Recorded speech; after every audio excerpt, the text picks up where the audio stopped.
Okay, we're going to start on Monday and Tuesday with reviewing how to reduce a radical, and that's a square root. And anytime the square root, you type it into your calculator and you don't get an exact value, you get a decimal, we're going to actually answer our questions in simplest radical form. And you learned how to do this in algebra, and we're just going to review it because we're going to do this all year. And if you remember, you do a factor tree, and we say, what goes in here? Well, if you don't know for sure, it's always easy to start with 2 and say, can I divide this by 2? Well, I can in this case. It's 2 times 25. And then what goes into 25? Well, if it ends in 5, I know 5 works. These are all prime numbers, so they don't go any farther, so I know I'm done factoring. And then what I'm looking for is I'm looking for pairs.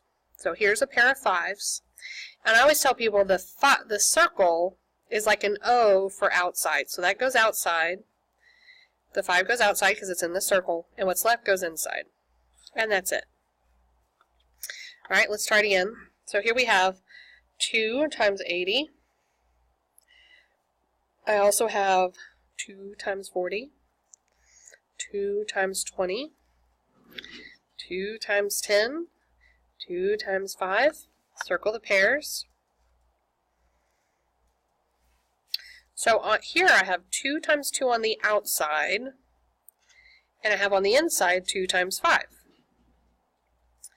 So these 2 went to the outside, these 2 went to the inside, and then I multiply those things together to get 4 square roots of 10. Now I do want to show you a different way. On this one, what if I had right off seen that this was 10 times 16?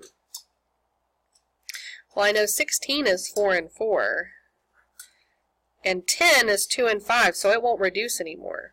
So the 4 would have gone on the outside, and the 10, which won't reduce anymore, goes on the inside. 10 goes on the inside. This would give us the same thing here that I got here. It didn't matter how I factored it.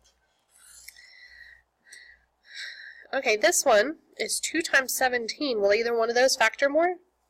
They don't factor anymore, so this is my whole answer. It won't reduce anymore. Likewise, this one, nothing goes into this one, so this is my answer. It doesn't reduce.